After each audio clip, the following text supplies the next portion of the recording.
Está aqui o Dr. Rafael Nóbrega para conversar conosco a respeito desse assunto. Dr. Rafael, boa tarde, prazer tê-lo aqui em nossa emissora. Olá, Alan, boa tarde. Eu queria desejar aí a todos os ouvintes da Rádio Integração FM uma boa tarde. E vamos discutir aí sobre esse tema tão importante, né, que é a doença cardiovascular, falar sobre prevenção, conversar, tirar a dúvida do pessoal. Dr. Rafael, quais são os principais fatores de risco para desenvolver doenças do coração? Alan, veja bem, os fatores de risco principais relacionados às doenças cardiovasculares são aquelas doenças que são extremamente comuns para a população geral, né? A hipertensão, o diabetes, a dislipidemia, que é o colesterol alto, certo? A obesidade, o tabagismo. Então, todas essas doenças juntas, elas aumentam demais o risco do paciente desenvolver uma doença cardiovascular, certo?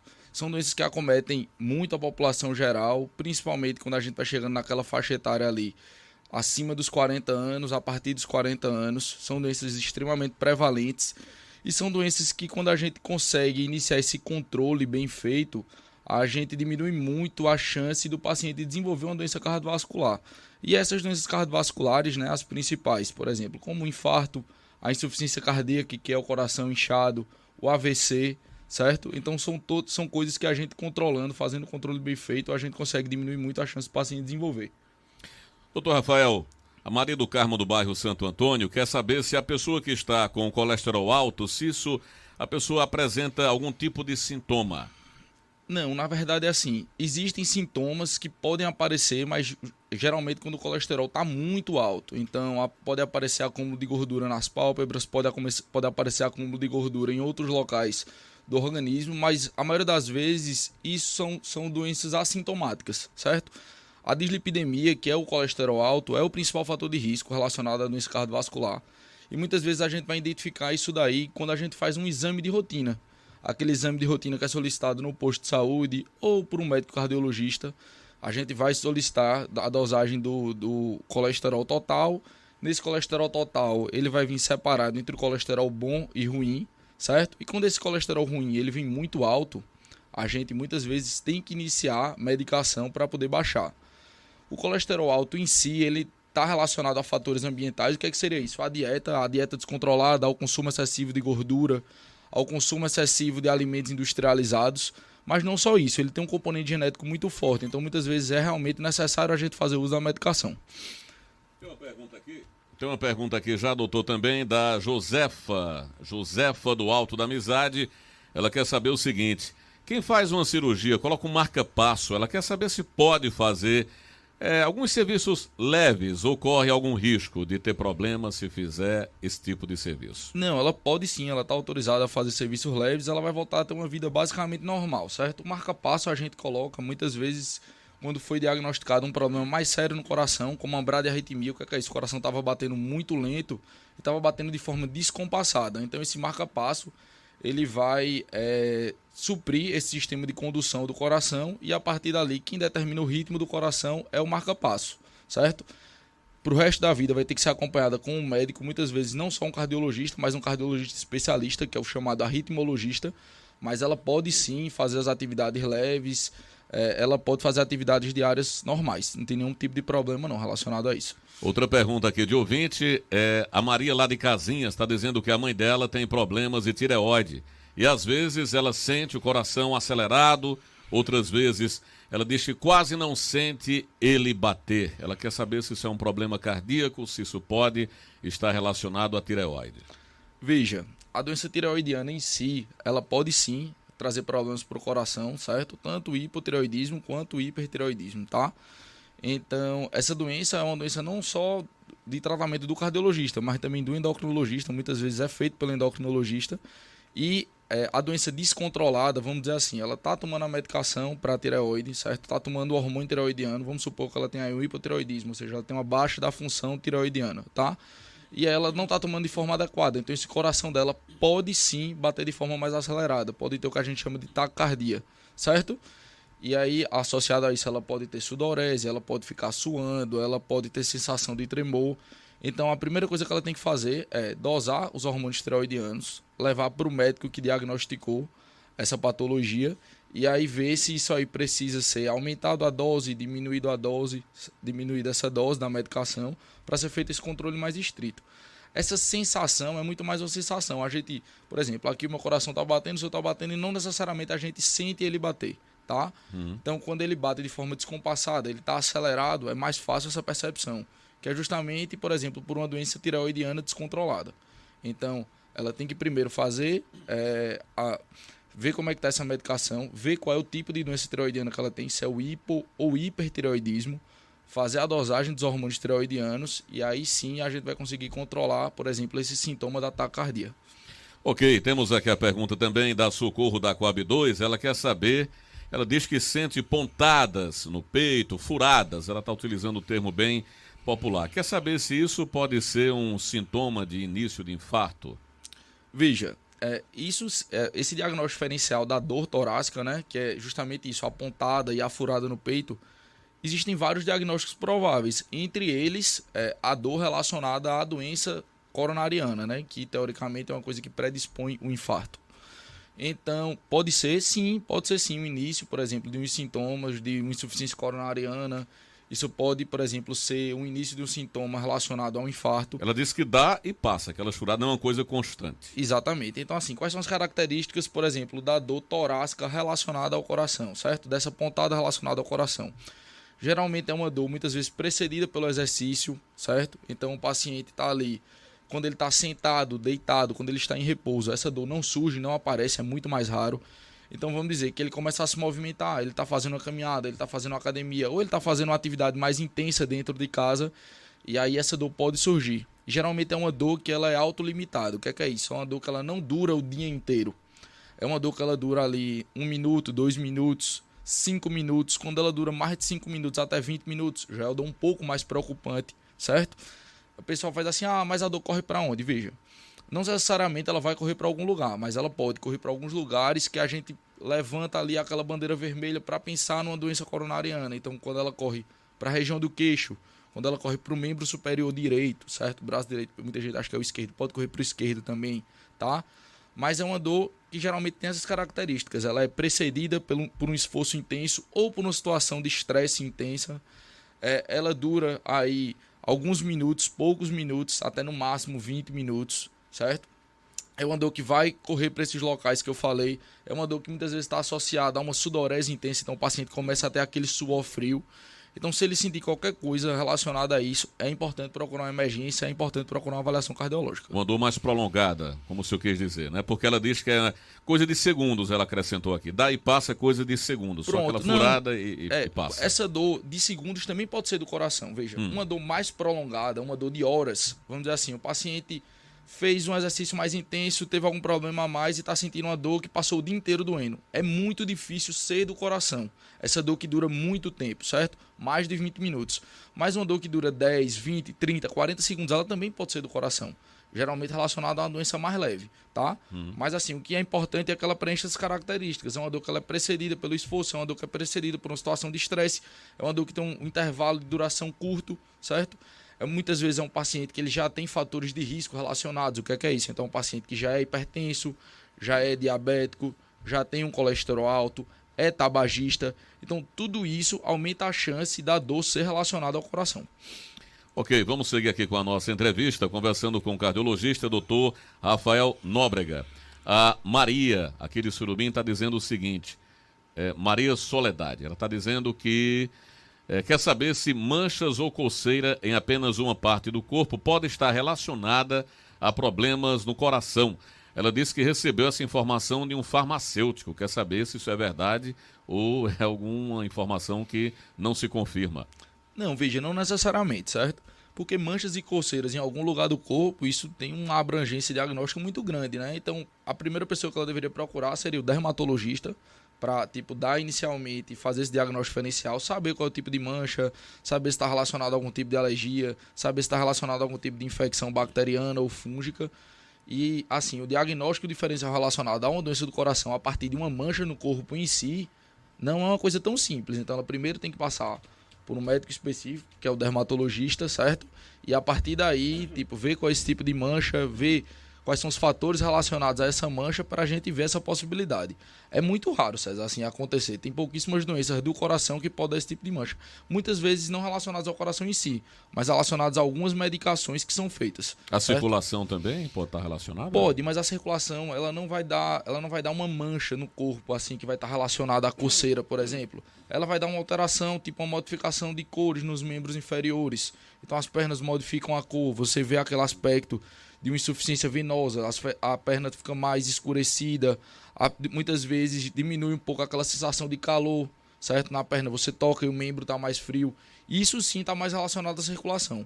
Uma mancha, vamos dizer, uma mancha no tórax, uma mancha no braço, uma mancha na perna, uma mancha isolada, não, é muito difícil. Vamos aqui para mais perguntas de ouvintes, que são muitas perguntas que estão chegando aqui pelo WhatsApp da Integração, o 3634-1191. Tem uma pergunta aqui, doutor da Maria das Graças, ela diz que é de Lagoa da Vaca. Queria saber o seguinte, diz que já fez 2 cateterismos, não sai de dentro de casa, porque quando anda um pouquinho ela cansa muito, agora está... Ela colocou aqui começando, mas esqueceu de colocar alguma palavra. Ela disse, não aguenta falar muito também, que começa a tossir, uma tosse seca, sem catarro, sem secreção. E queria saber se isso faz parte do problema do coração. Ela disse que também toma remédio para o problema cardíaco. Alan, veja só. Boa tarde para a dona Maria. O que acontece? Ela já tem uma doença diagnosticada, certo? Que é essa doença do coração relacionada à coronariopatia. Ela já colocou 2 stents, então a gente não sabe, por exemplo, se ela teve um infarto prévio, tá? Então, a principal relação da insuficiência cardíaca, o que é isso? Do coração inchado, a principal causa de coração inchado no mundo é a doença isquêmica, é o infarto, certo? Então não é porque ela fez uma coronariopatia, tipo, tratou, colocou o stent, a gente tem que primeiro excluir essa possibilidade dela ter esse coração inchado, dela ter uma insuficiência cardíaca. Então o que é que Dona Maria precisa? Dona Maria precisa obrigatoriamente procurar um cardiologista, certo? Fazer um exame chamado ecocardiograma, porque esse sintoma que ela tem é um sintoma muito característico da insuficiência cardíaca, do coração inchado, que é esse cansaço aos mínimos esforços, certo?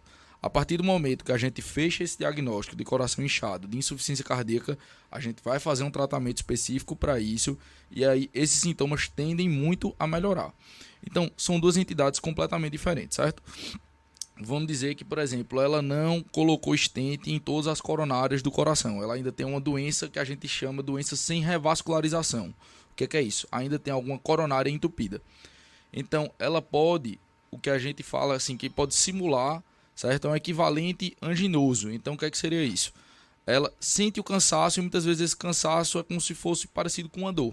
Então, ela faz movimentos mais bruscos, ou ela tem uma caminhada mais leve, ou ela faz algum tipo de esforço, e aí ela sente um cansaço. Esse cansaço pode ser uma dor e esse cansaço pode ser um cansaço de fato. A gente primeiro tem que fazer esse diagnóstico diferencial, ver se o coração dela está inchado ou não. Se tiver inchado, tem que começar a medicação específica, certo? Se não for isso, tem que saber quais foram as coronárias que ela fez esse stent, se ficou lesão sem revascularização, e aí sim a gente vai conseguir definir, por exemplo, a causa principal desse cansaço aí e começar a tratar de forma adequada. Outra pergunta aqui de ouvinte, temos aqui agora a participação. Boa tarde, sou de Lagoa de João Carlos Frei Miguelinho, deixa eu ver aqui o nome da pessoa, Graziele Ramos. Está dizendo que queria saber, a gente falou de manchas no bloco anterior, ela quer saber se manchas roxas na pele, se isso está relacionado ao coração. Elas somem, mas depois voltam de novo. Eu já ouvi, inclusive, pessoas dizerem isso, né? Aquela mancha roxa, isso pode ser problema cardíaco. É ou não, doutor, isso aí? Não, muitas vezes não necessariamente estão relacionados à doença do coração, certo? Muitas vezes o paciente pode ter mais doenças relacionadas ao sangue, como a deficiência de alguns fatores de coagulação, que aí precipitam essa questão de surgimento de hematomas. O que é comum no surgimento de hematomas, de manchas roxas na pele relacionadas ao coração? Quando o paciente já tem uma doença do coração e ele toma algum tipo de anticoagulante, certo? Então ele toma medicação para afinar o sangue ou ele faz uso de AS. Então esse tipo de paciente ele tem muito mais chance de fazer hematoma, de fazer essas manchas roxas nos membros inferiores ou membros superiores, principalmente nos lugares onde tem mais contato, tá? Então quando o paciente faz uso desse tipo de medicação, isso é muito mais comum. Vamos aqui para outra pergunta de ouvinte, participação da Cláudia, lá de Frei Miguelinho. Está dizendo o seguinte, vou ler do jeito que ela colocou aqui. Às vezes meu coração dá uma tremura, depois e o meu braço esquerdo fica com tremura também, tremendo também.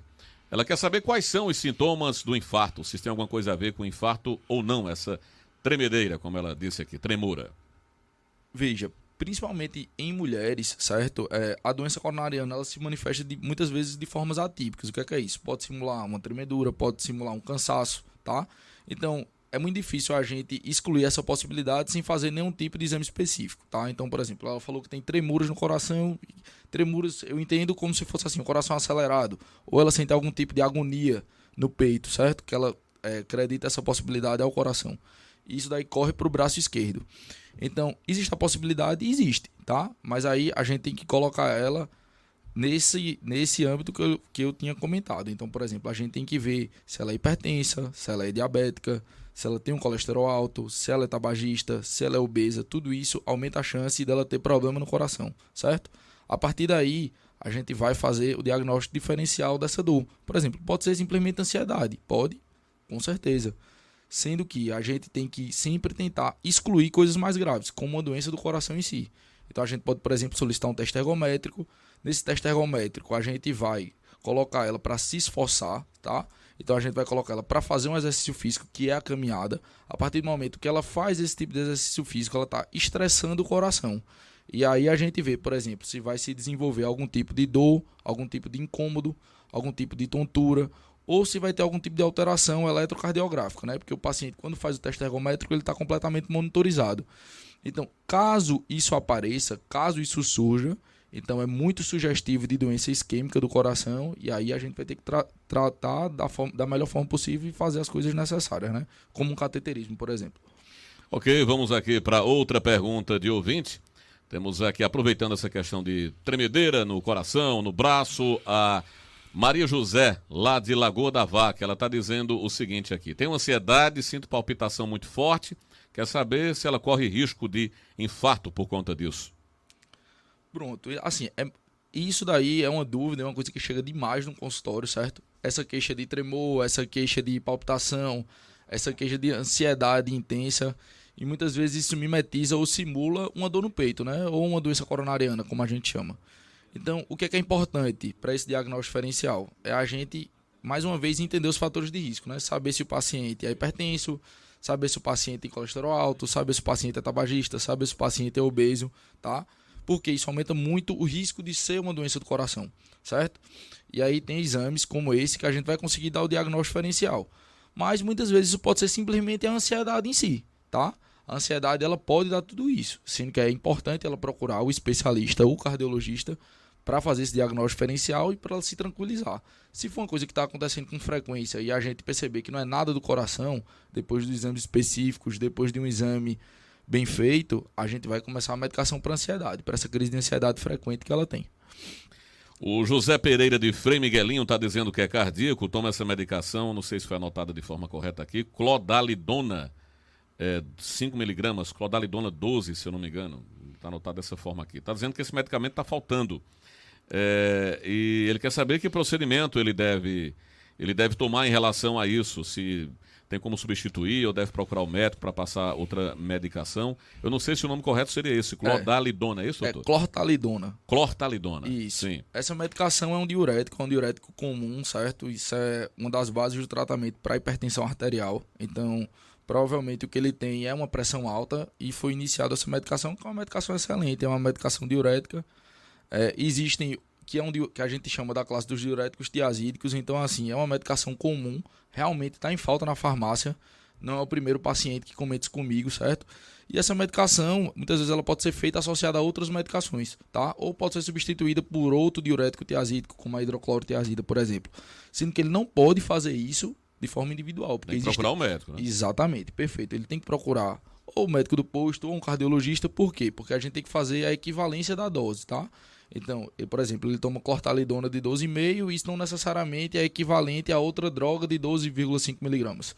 Então, a gente tem que fazer a equivalência da droga, saber se ele está bem tratado, saber se ele precisa de outra medicação. Hoje em dia, quando a gente vai começar a tratar a hipertensão arterial, a gente já tem uma tendência muito grande a começar com 2 drogas, certo? É muito difícil a gente deixar um paciente que a gente diz em monoterapia, o que é isso? Só fazer um tipo de droga para hipertensão, que é uma doença extremamente prevalente e comum. Então, realmente está em falta a medicação no mercado e é importante que ele procure aí o médico para poder fazer a substituição adequada.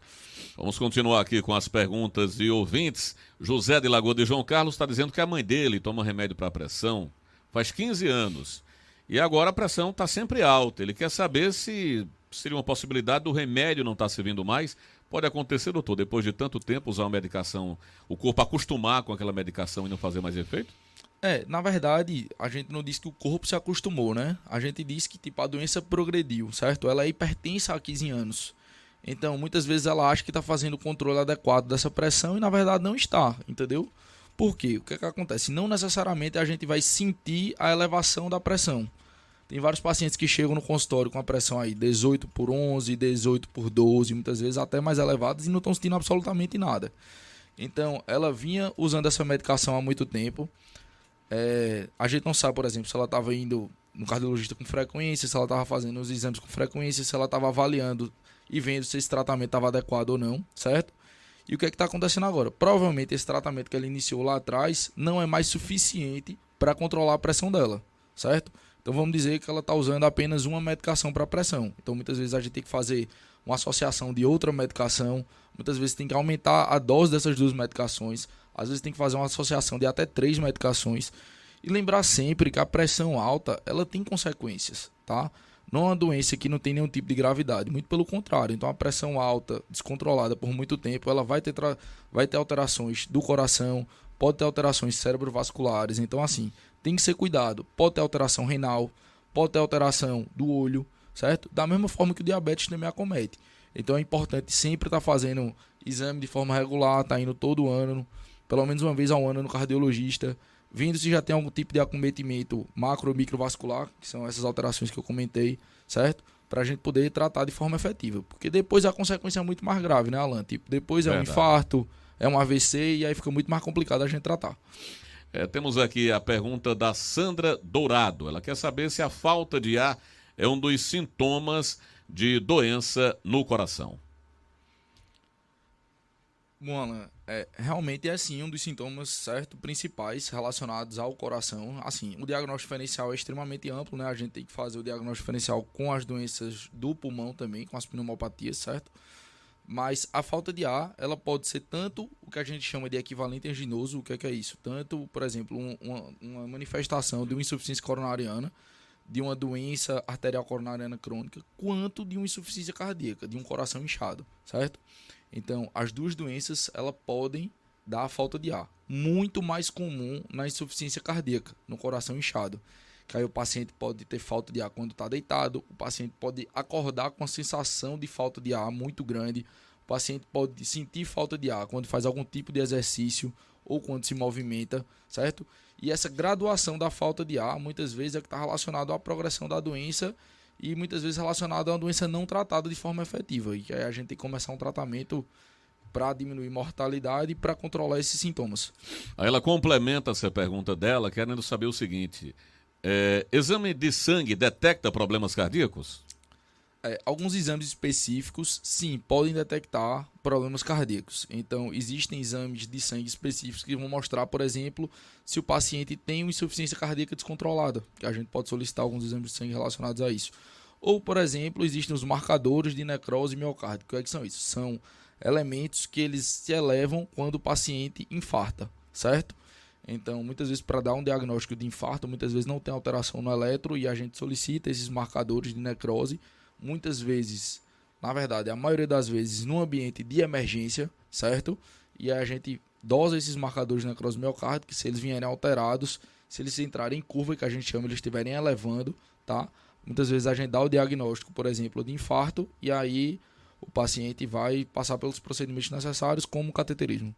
Bom, temos aqui outra pergunta também, doutor. Pessoal participando pelo YouTube. A pergunta da Neuza. Antes eu quero fazer só um registro aqui. A Maria Hermínia. A gente falou da medicação agora há pouco, estava faltando, né? Ela também está dizendo que tomava essa medicação para pressão, mas está em falta e querendo saber que outro medicamento poderia substituir, mas já foi dito que é importante que você procure um médico para que faça essa substituição, tá bom? Maria Hermínia só registrando isso aí. A Neuza Silva, ela está querendo saber o seguinte: boa tarde, arritmia de alta incidência, o que pode causar? Veja, dona Neuza, o que acontece? Essa arritmia de alta incidência, provavelmente ela já pegou esse diagnóstico de algum exame que ela fez, por exemplo, um Holter, certo? É um termo técnico, né? Pois é um termo mais técnico. E aí tem que saber, por exemplo, se realmente era uma arritmia ou se, por exemplo, ela pegou esse exame e ela leu lá extrasístole. O que é isso? Extrasístole é uma batida extra do coração. O coração tem aquele ritmo compassado, né? Que é o ritmo normal, que é a frequência cardíaca normal, e muitas vezes ele dá uma batida extra, que a gente chama de extrasístole. Então, muitas vezes a gente faz esse tipo de exame e aí a gente detecta que existe tipo essa quantidade de extrasístoles, que a gente chama de ventriculares ou supraventriculares, que elas podem ser frequentes. Então ela tem que procurar obrigatoriamente o cardiologista, certo? Muitas vezes é necessário iniciar a medicação para isso, porque isso pode causar problemas no futuro, como por exemplo o inchaço do coração, tá? Agora, se ela realmente tem uma arritmia em si, se foi dado esse diagnóstico de arritmia, primeiro tem que se saber qual é o tipo de arritmia que ela tem, tá? Para se iniciar a medicação específica. Porque aí a arritmia é um mundo, tá? A gente tem as arritmias que são supraventriculares, ventriculares, então assim, é um diagnóstico mais complexo, existem medicações específicas, obrigatoriamente ela tem que procurar o cardiologista. Certo, vamos aqui para outra participação, a Daniele Duda, que é a esposa de César Nascimento. César, inclusive, teve um problema cardíaco aí recentemente, mas graças a Deus superou. A Daniele está, inclusive, aqui registrando, está agradecendo em nome da família pelo cuidado e atenção do senhor para com César Nascimento. E está pedindo para o senhor falar um pouco sobre a importância do cuidado com a hipertensão, cuidados com o uso de medicações, alimentação e o que o não cuidado pode causar. A importância do acompanhamento médico. Perfeito. Queria até mandar um abraço aí para César. Tá bem agora, clinicamente estável, né, César? Tudo tranquilo, graças a Deus. Veja, a pergunta do Daniel é excelente, porque aí a gente vai falar justamente sobre os fatores de risco relacionados à doença do coração, certo? Então, muitas vezes a gente tem aquele diagnóstico de hipertensão prévio, de diabetes prévio, que a gente não tá tratando de forma adequada. Como eu disse, isso pode, certo, se tornar uma doença muito mais grave no futuro, como uma doença coronariana, como um futuro infarto, tá? Então, primeiro de tudo, receber o diagnóstico de hipertensão, diabetes, muito importante ser acompanhado com o especialista, certo? Tratar isso de forma adequada para você evitar que isso se torne um problema mais grave no futuro. E aí vem aquela coisa que todo mundo sabe, mas que é o mais difícil da gente conseguir fazer, de realmente pôr em prática, né? Que é a prática de exercício físico de forma constante, que é a alimentação saudável, certo? Que é controlar os fatores de risco, como hipertensão, diabetes, dislipidemia. Então, isso todo mundo sabe. Todo mundo sabe que uma alimentação saudável protege o coração. Todo mundo sabe que praticar exercício físico 30 minutos, uma vez ao dia, de uma caminhada, pelo menos 5 vezes na semana, protege o coração, certo? Mas a prática disso, tipo, colocar isso em prática que é o complicado. E muitas vezes, esse é o grande problema que a gente vê hoje, certo? Muitas vezes os pacientes procuram a gente quando já existe o problema, quando o problema já está estabelecido, certo? E a gente vai começar a tratar a partir do problema, certo? Então, muitas vezes tem solução, muitas vezes a solução assim, a gente vai estar, fazendo o que pode de melhor. Sendo que quando a gente quando, por exemplo, deveria se procurar um cardiologista, você acabou de receber o diagnóstico de hipertensão, você acabou de receber o diagnóstico de obesidade, de lipidemia. Esse é o momento de prevenir, esse é o momento de começar uma atividade física, esse é o momento de você começar a mudar esses hábitos alimentares, esse é o momento de você procurar a mudança do estilo de vida, porque com isso você vai prevenir essa doença cardiovascular. Então, a gente fazendo isso de forma adequada, a gente está protegendo o nosso coração. A gente está protegendo o nosso coração de doenças futuras, certo? E aí, existem várias coisas que a gente pode fazer. A gente pode controlar essa pressão melhor, fazer exames anuais, por exemplo, como um mapa para saber se aquele antihipertensivo realmente está sendo efetivo, controlar o diabetes. Muitas vezes, como eu disse, a gente não sente absolutamente nada, mas essas doenças estão ali prejudicando o coração de forma silenciosa. Prevenindo tudo isso, a gente vai evitar problemas no futuro. O senhor falou em exames aí, tem uma pergunta da Carolina Moraes, lá de Bom Jardim. Ela disse que todo ano vai para o cardiologista. Esse ano ela foi, disse que fez teste ergométrico, fez mapa, fez eletro, só não fez o ecocardiograma porque o cardiologista disse que não necessitava fazer, porque ela tinha feito já um teste ergométrico e tinha tido um resultado bom. E ela queria saber se essa questão de todo ano ir para o cardiologista, se era obrigatório fazer esse ecocardiograma, ou se realmente esse teste que ele fez, o ergométrico, a esteira, como é conhecida, se isso é suficiente já para dizer que estava tudo ok, junto com os outros exames que ela já tinha feito. Pronto, perfeito. Veja só, na verdade não existe obrigatoriedade nenhuma de fazer nenhum desses exames de forma rotineira, certo?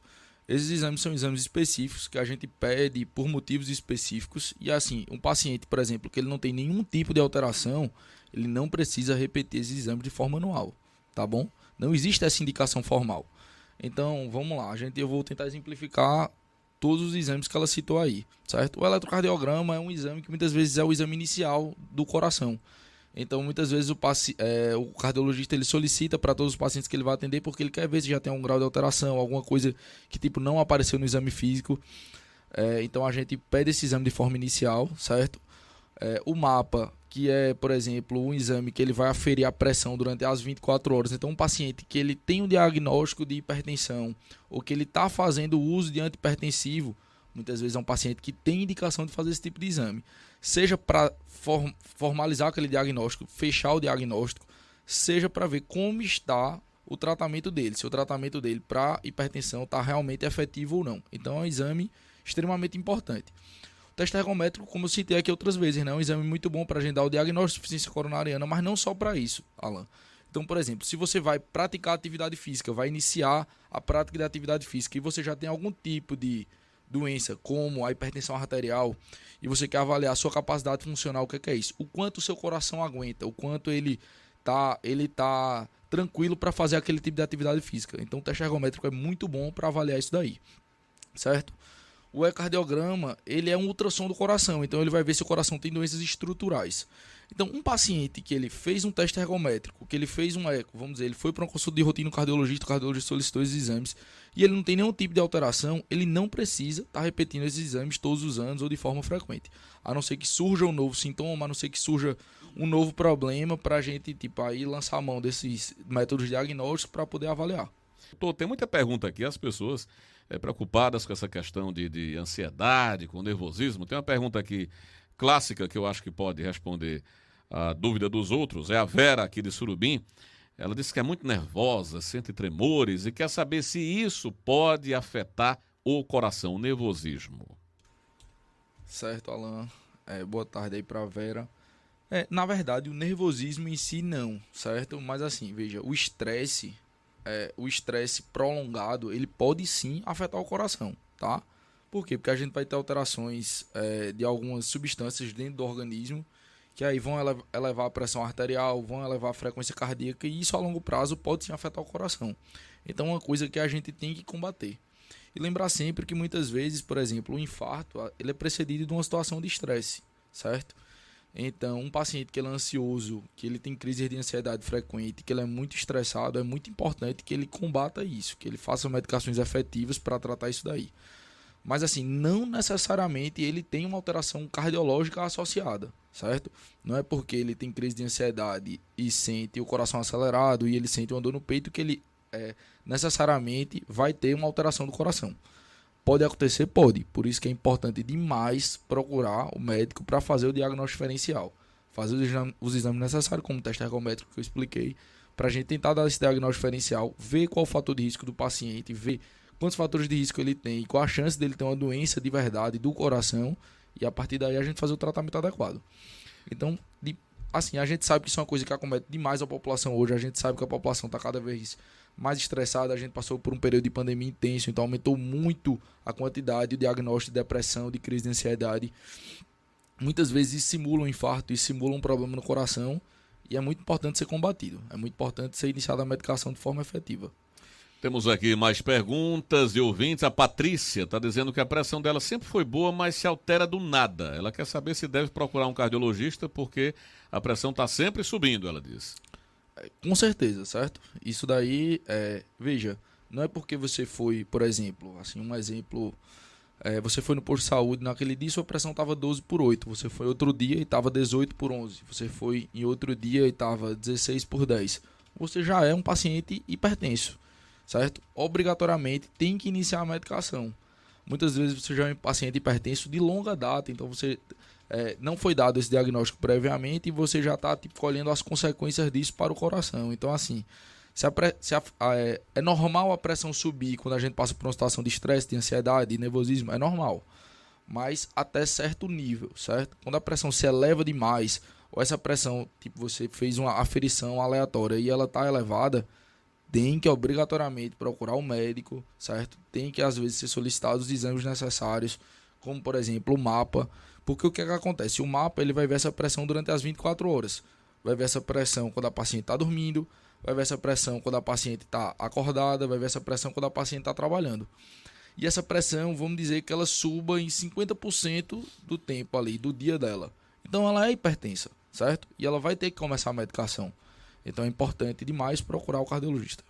Carol tá falando de Lagoa Queimada, tá dizendo o seguinte: sou hipertensa, tomo hidroclorotiazida e Capox, só que está me dando muita tosse, começou uma coceira na garganta, depois eu começo a tossir. Ela quer saber se isso é ocasionado, essa tosse, essa coceira, por conta de alergia aos remédios. Está dizendo que a pressão dela está sempre alta e as pernas estão sempre inchadas. Primeiro de tudo ela vai ter que controlar essa medicação, né? Tipo, pelo que eu entendi, ela faz uso de hidroclorotiazida e captopril. O captopril é uma medicação que ele pode dar tosse sim, certo? Muitas vezes é um efeito colateral da medicação e a gente tem que substituir essa medicação por outros. Até muitas vezes da mesma classe, que dão muito menos tosse. Tá? Então se for isso, a tosse, se for por conta do captopril que ela faz, pode ser consequência do uso do captopril. Mas muito mais importante que isso tipo, ela tá com a pressão sempre alta, já está fazendo uso de 2 antipertensivos, que é o hidroclorotiazida e o captopril, certo? E a pressão não está controlada. Então, primeiro, tem que tomar de forma adequada essa medicação. Não pode esquecer, tomar todos os dias. Feriado, ano novo, não interessa. Tem que tomar todos os dias pro resto da vida, certo? Segundo, tem que saber se o tratamento dela está efetivo. Então, tem que procurar o cardiologista, fazer exames específicos e, se necessário aí, trocar, substituir essas medicações por medicações mais potentes ou muitas vezes até acrescentar outra medicação. Vamos aqui para a pergunta agora da Neide do Coqueiro. Está dizendo que a mãe dela fez um exame e o médico falou que ela tem um sopro no coração e mandou fazer outro exame. O que significa sopro? Ela quer saber. Veja, sopro. O que é o sopro no coração? Uma coisa tão falada, né? Muitas vezes é diagnosticada até em crianças. O que é isso? O coração, ele possui válvulas, certo? Essas válvulas do coração, elas impedem o sangue de passar de uma câmara para outra. Então, assim, tentar explicar de uma maneira mais simples. Mas essas válvulas, muitas vezes, elas podem estar muito fechadas, certo? Calcificadas. E aí o sangue passa com muita pressão pela válvula, gerando um som que a gente vai chamar de sopro, que é uma coisa que a gente escuta com o estetoscópio durante um exame, por exemplo. Ou essas válvulas podem estar insuficientes, elas podem ter um problema onde elas não vão estar fechando de forma adequada. E esse sopro e esse sangue passa de forma indevida de uma câmara para outra. Também gera um sopro. Veja, o sopro em si tem várias doenças associadas ao sopro. Tem várias doenças que podem dar sopro. Então, primeiro, a gente tem que saber qual é o tipo de doença que ela tem, certo? É uma estenose aórtica, é uma insuficiência mitral, enfim. Tem uma infinidade de doenças que podem dar sopro. Depois disso, saber, é necessário graduar o sopro que ela tem. Muitas vezes com o exame, que o principal exame é o ecocardiograma. É o exame que vai ajudar no diagnóstico, é o exame que vai ajudar a gente a graduar e ver a gravidade desse sopro, certo? E a partir daí, estabelecer o diagnóstico correto e, consequentemente, ver, por exemplo, se ela vai precisar de medicação, se ela vai precisar de cirurgia. Então, antes de tudo, procurar o cardiologista, se realmente for diagnosticado o sopro, fazer um ecocardiograma, certo? Depois do ecocardiograma, a gente vai conseguir definir melhor o que é que ela tem e como ela precisa tratar. Vamos aqui para mais perguntas e ouvintes. Temos aqui a participação da Jaina Lopes, está participando pelo YouTube. Está dizendo que tomava losartana com hidroclorotiazida e no momento só toma losartana. Ela quer saber se tomando só losartana pode alterar a pressão. Na verdade não é tão simples assim, certo? Então assim, ela já fazia uso de 2 antipertensivos, que era o hidroclorotiazida, que é um diurético, é a losartana, certo? E aí, quem iniciou essa medicação provavelmente achou que existia a necessidade dessas 2 medicações. Então assim, antes de tudo, não é muito importante as pessoas entenderem que não é bom elas suspenderem por conta própria esse tipo de medicação. É importante demais uma orientação médica. Então, vamos dizer que ela estava tendo sintomas de hipotensão. O que é isso? Tipo, a pressão dela estava baixando demais, ela estava ficando tonta, essa pressão ela aferia e estava realmente baixa. Então, antes de suspender a medicação, é importante que ela entre em contato com a pessoa que passou ou procure um cardiologista para a gente ver qual medicação vai suspender, se a gente vai diminuir a dose. Muitas vezes a gente não suspende a medicação, mas a gente diminui a dose e vê como o paciente vai ficar, certo? E se for necessário, a gente vai substituir por uma medicação menos potente, mas suspender por conta própria, não. Por quê? Porque muitas vezes a pressão dela está elevada, ela não está sentindo, ela não está tratando essa pressão de forma efetiva e, consequentemente, vai colher aí os frutos disso no futuro, né?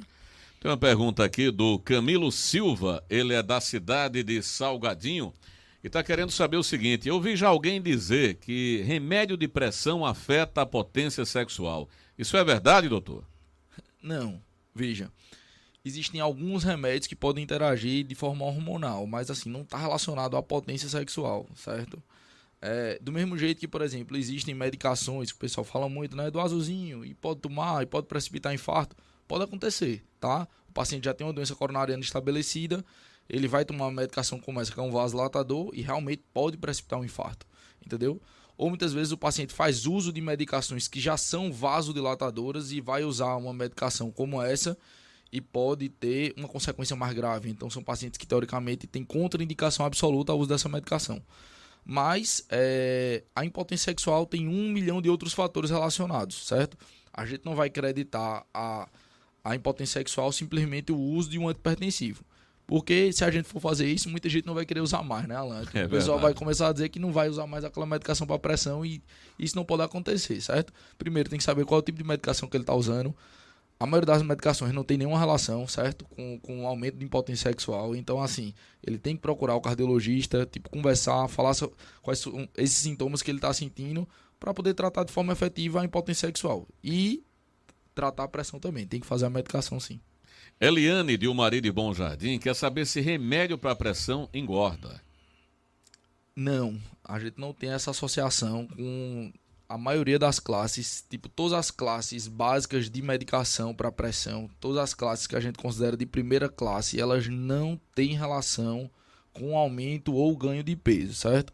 Diferente, por exemplo, de algumas medicações para diabetes, que algumas medicações para diabetes realmente elas podem aumentar ou diminuir o peso. Tem antidiabético que ele vai ajudar a inibir essa vontade de comer, muitas vezes vai ajudar o paciente a emagrecer, e tem medicações como a própria insulina que ela pode aumentar e pode precipitar esse ganho de peso, mas as medicações para pressão não. Doutor, queria que o senhor falasse um pouquinho agora sobre uma situação que tem se popularizado muito, essa questão desses medidores, aqueles aparelhinhos de medir pressão, que hoje se encontra com muita facilidade no comércio, nas farmácias, e por um preço bastante acessível, 150, 130, 170 reais. A questão da precisão desses equipamentos. O senhor pode fazer um comentário em relação a isso? Veja, hoje em dia a gente usa de forma assim, constante, inclusive nos nossos consultórios, entendeu? A gente faz hoje o uso de medicações automáticas. Então, o que é importante? Primeiro, aqueles aparelhinhos de medir a pressão. Exatamente. Aqueles aparelhos que medem a pressão, são os tensiômetros automáticos. Exatamente. Né? Então, assim, primeiro de tudo, certo? Sempre dá preferência para os que têm braçadeira, certo? Então, os que têm braçadeira, eles têm uma acurácia muito melhor do que os de pulso, por exemplo. E muitas vezes o valor é equivalente. Então, qualquer pessoa que é hipertenso, que é diabético, pode adquirir isso em casa, pode ter em casa, não tem problema nenhum. É importante só, porque muitas vezes ele já vem com as instruções, por exemplo, no próprio aparelho, de como você zerar e de como você fazer a medida de forma adequada, como você colocar o aparelho relacionado à artéria, certo? A forma que você colocar. Outras coisas que as pessoas não sabem, por exemplo, não é toda braçadeira que vai se adequar a qualquer organismo. Então, por exemplo, você pega um paciente que é obeso, muitas vezes ele tem aquele braço que é maior, tem uma circunferência maior, aquela braçadeira pode falsear uma hipertensão. Por quê? Porque ela não está adequada para o braço dele. Então, esses aparelhos podem ser utilizados, podem sim, muitas vezes a maioria deles vai ter um selo do Inmetro. Existem sites que eles vão falar sobre as marcas específicas e se são validadas pela Sociedade Brasileira de Cardiologia e de Hipertensão. A maioria desses equipamentos que são vendidos em farmácias são validados, eles têm selo do Inmetro, então assim, a gente pode usar sim. E, como eu disse, né, dá preferência para esses de braçadeira em relação aos de pulso. Porque o de pulso também tem isso, você tem que ser feito de forma adequada, o coração tem que estar o braço tem que estar na altura do coração. você tem uma posição correta do braço para ser colocado. Tem entendeu? uns que se colocam no braço para exercício, né? De academia, não sei, para caminhada, né? Não tem uns que colocam também aqui, não sei se você já viu. Esse que coloca para aí, que é o mapa, certo? A gente pode colocar, é um aparelho que ele vai passar 24 horas, mas é um aparelho que ele é de uso restrito do médico. Eu digo, né? a braçadeira já é nele mesmo, ele já fica preso nela. Não sei se o senhor já viu desse tipo. Fica preso, não tem aquele... Sim. Né? Sim. Aquela mangueira, né? Não tem mangueira e funciona da mesma forma, porque a aferição é feita pelo aparelho em cima, certo? Sendo que, por exemplo, você não vai praticar exercício com isso, certo? Por quê? Porque não tem essa indicação. Quando é que você vai utilizar o monitoramento das 24 horas da pressão arterial? Quando o médico solicitar, que aí vai ser feito por um mapa, certo? Esse mapa é o medidor que ele vai fazer essa aferição durante as 24 horas, e aí o paciente pode manter as atividades diárias dele, inclusive de exercício, certo? Mas assim, tipo, isso não é para ser feito de forma constante, não é para a pessoa praticar atividade física com um tensiômetro no braço, de forma alguma. Doutor Rafael, muito obrigado por sua presença aqui, até outra oportunidade. Obrigado, Alan. Só queria deixar aqui a informação, tipo, eu tô ali, a gente começou a atender na Medinobre, Na Medinobre, né? Fica no bairro da Cabaceira. Né? No bairro da Cabaceira, ali em frente a Marcos e Flávio, da Água Mineral, então... não só eu, mas diversos especialistas, todos com realmente reconhecimento. Qual o telefone de contato lá da clínica? O telefone da gente lá é o 99992-4242, né? Fica ali na Cabaceira, em frente a Marcos Flávio da Água. Rede social, tem Instagram, tem Facebook? Sim, Medinobre. No Instagram é só procurar por Medinobre que aparece. Ok, mais alguma coisa, doutor? Pode ficar à vontade. Não, eu queria agradecer a oportunidade. Eu acho que é importante demais a gente ter esse espaço para tirar essas dúvidas. A gente sabe que as doenças cardiovasculares são altamente prevalentes na população geral, né?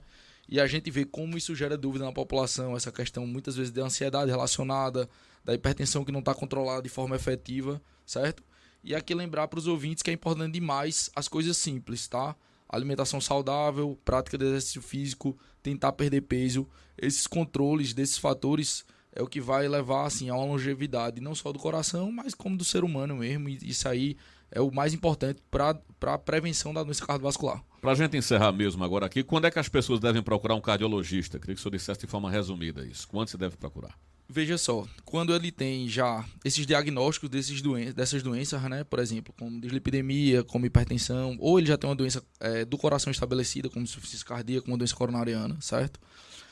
Ou se ele já tem esses múltiplos fatores de risco e ele quer iniciar uma prevenção, ele precisa de uma orientação para começar a tratar de forma efetiva. Então, para iniciar um exercício físico, a gente pode dar esse tipo de orientação, certo? Para orientar a procura de uma nutricionista, entendeu? Então, a procura para o cardiologista não é só quando a doença existe ou quando a doença está estabelecida ou quando você já tem um problema, não. É quando você quer prevenir o problema, é quando você está preocupado com sua saúde do coração no futuro. Então não existe, por exemplo, uma indicação formal. Vou lhe dar como exemplo a Sociedade Brasileira de Cardiologia e do Exercício Físico, né? A Sociedade Brasileira do Esporte. Ele indica que todo paciente acima de 35 anos, teoricamente, tem uma indicação formal de fazer um teste ergométrico quando vai iniciar a atividade física, para saber se tem algum tipo de problema e para poder fazer esse exercício de forma efetiva. Então, todo paciente que ele está com sobrepeso, que ele quer iniciar uma prática de atividade física, que ele já é hipertenso, que ele já tem algum problema que pode levar uma consequência para o coração, talvez o momento de procurar o cardiologista seja antes dessa doença existir.